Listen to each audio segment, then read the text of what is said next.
ये कहानी एक भिखारी की। एक वृद्ध व्यक्ति भीख मांग के अपना गुजारा करता था। वो हर रोज अलग अलग गांव में जाके भीख मांग के अपना पेट भरता था।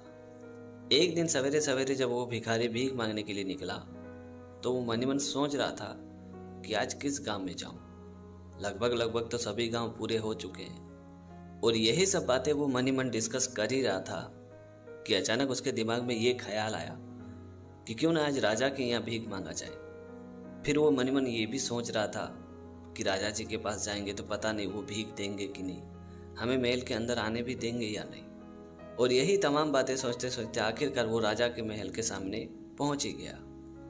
और जब वो भिखारी राजा के महल में भीख मांगने के लिए अंदर आ रहा था तो राजा के सिपाही उस भिखारी को महल के अंदर आने से मना कर देते हैं और कहते हैं कि तुम बिना इजाजत के अंदर नहीं जा सकते हो। तो भिखारी ने कहा कि मैं तो भीख मांगने जा रहा हूँ, तो मुझे भला किसी की इजाजत लेने की क्या जरूरत है। और इसी बात को लेकर भिखारी और सिपाही के बीच में थोड़ी थोड़ी बहस शुरू हो गई। और ये बात जब राजा को पता चली तो राजा ने अपने सैनिकों से कहा कि कोई बात नहीं, उस भिखारी को अंदर आने दो। उसके बाद जब वो भिखारी राजा के महल के अंदर गया तो वो भिखारी राजा के महल के चारों ओर बड़ी गौर से देख रहा था और मन ही मन खुश हो रहा था। उसके बाद राजा ने उस भिखारी को भीख दिया और पेट भर के खाना खिलाया। जब वो भिखारी राजा के महल से वापस लौट रहा था तब भी वो राजा के महल को बड़ी गौर से देख रहा था। तो राजा ने उस भिखारी से पूछा कि तुम इतनी गौर से क्या देख रहे हो। तो भिखारी ने राजा से कहा कि कितने सुंदर सुंदर पत्थर आपके महल में है।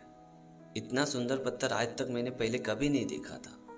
वाकई में ये पत्थर तो बहुत ही कमाल के हैं। तो राजा ने मुस्कुराते हुए उस भिखारी से कहा कि ये पत्थर तो कुछ भी नहीं है, इससे लाखों गुना सुंदर हमारे पास और भी पत्थर है जो बहुत ही कीमती भी है।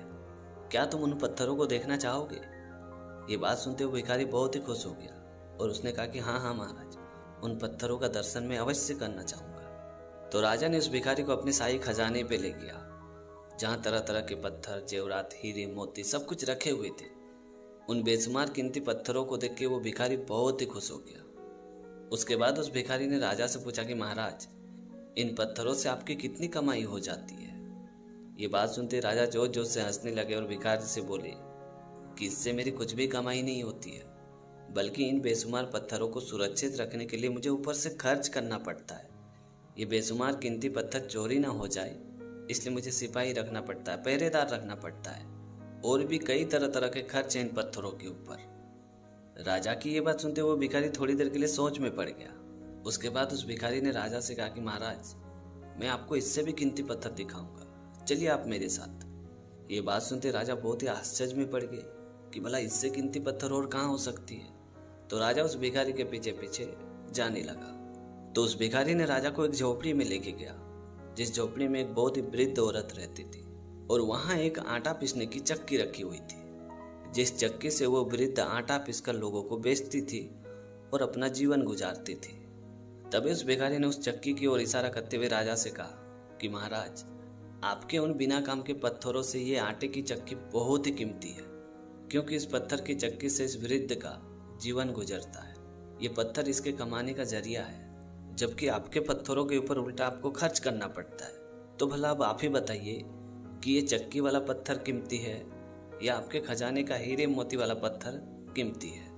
ये बात सुनते राजा की आंखें सर में से नीचे झुक गई। तभी उस भिखारी ने राजा से कहा कि महाराज, किसी वस्तु की कीमत उसकी सुंदरता या बनावट से नहीं होती है, बल्कि उसके काम से होती है। और ये बोल के भिखारी वहां से चला गया।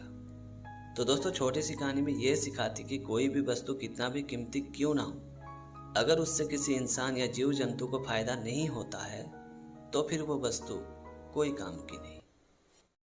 कितनी सही बात है ना कि माँ बाप को आपके पैसे की जरूरत नहीं है, उनको आपके समय की जरूरत है। तो वक्त के रहते उनसे रोज बात कर लिया करो, मिल लिया करो।